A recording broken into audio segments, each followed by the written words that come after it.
In this video, I'm going to show you how to divide values in Notion. Let's get started. After successfully logging in into your Notion account and being able to access the homepage, the first thing that you want to do is you want to go to your exact page in which you want to divide the values to.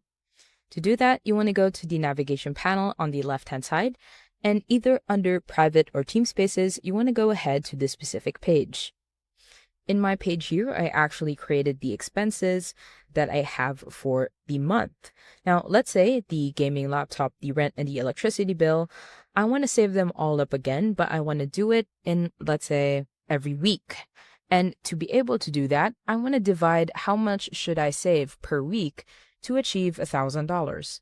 To divide values, you want to go to the very end of the column where you will see a plus sign to add a property. Simply click on Add Property, and within the property itself, you want to make sure to click or find for the property formula. Now you can actually move the formula. Let's say I want to move this to next to the amount. Now, in order to divide values, what we need to do is the first thing actually is you want to make sure that these properties are actually numbers. If not, you won't be able to calculate them. Now, you want to go to the formula itself, simply click on the formula, and within the formula, you want to hover to Edit Property, and within Edit Property, you will see a drop-down for Edit Formula. Be sure to click on that. Now, the first thing that we need to know is how are we going to manually write it? We have properties. Now, you want to divide a property to another property, you have to write the property down. First thing you want to do is you want to write prop for property, and then an opening parentheses, as well as a quotation.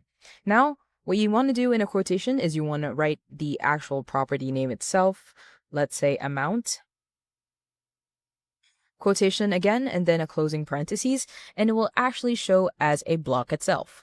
What you could also do is on the very bottom part of the screen on the left hand side, you can just simply click on the property name and you will see that it has been added. Next, what we need to do is add a symbol, and to add a symbol, what we can do is just write slash.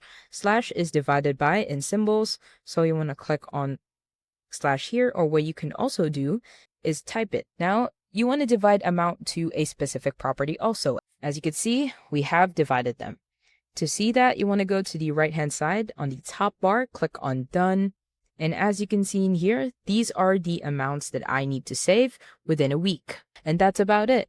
That's how to divide values in Notion. If you have any questions, please let me know down in the comments below, and I'll do my best to help you out.